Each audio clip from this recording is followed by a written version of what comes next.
Hey founders, and welcome back to our series on raising capital for your business. If you haven't already, be sure to check out the earlier videos in this series, which provide an overview on sources of capital, break down the major differences between debt and equity, and deep dive on convertible notes and safes. Now that you have a foundational understanding of the financing landscape, this video will walk you through the essentials of startup funding, how to get started, and the pitfalls you absolutely need to avoid as you work through this process.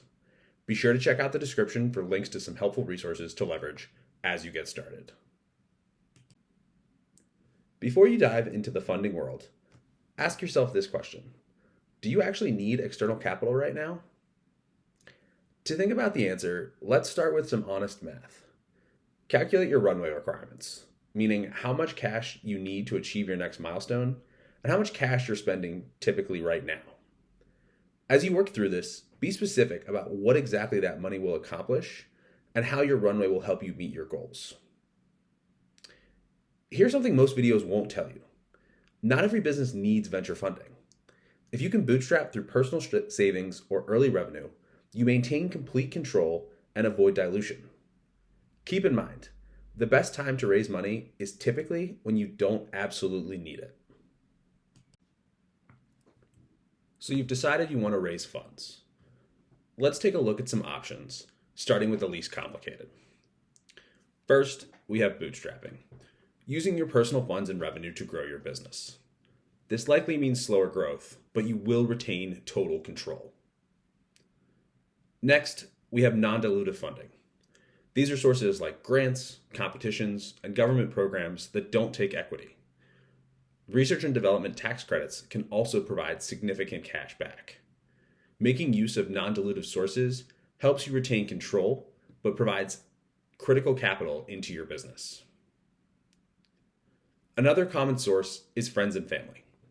These groups are often sources for the first external money, but be sure to set clear expectations and have proper documentation throughout the process. Moving on to some more industry-specific terms, we have angel investors and venture capital. Angel investors are often individual investors who typically invest anywhere from $25,000 to $250,000 in early stage startups. Contrast that with venture capital, which is often a fund or an organization of sorts that focus on investing in companies with high growth potential. These are typically investments of north of $1 million with expectations of significant returns and key restrictions on how that funding is used. Another external option for funding is crowdfunding. Often done through an online platform, this method allows you to set the terms of your funding raise and can be great for consumer products with strong stories. Lastly, I want to mention accelerators here as well. These programs provide mentorship, resources, and some funding, usually in exchange for 5 to 10% equity stake in a business. These are absolutely worth investigating as there are lots of options, and they range from specific industries and geographic locations. Keep in mind, each option listed here has trade-offs between capital, control, and commitments. Choose what aligns with your vision and timeline.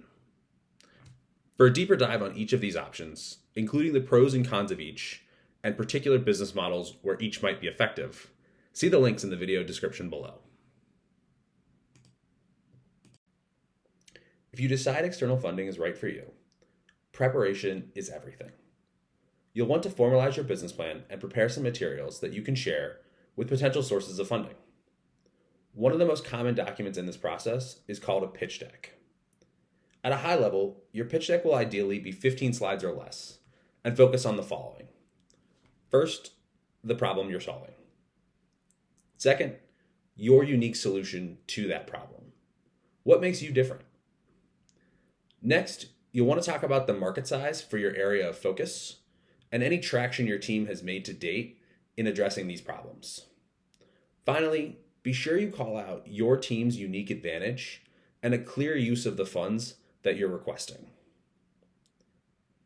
Another thing to keep in mind as you work through your pitch deck is that your financial projections need to be ambitious yet defensible. Investors can smell unrealistic numbers from miles away, and I can assure you they will question you about them.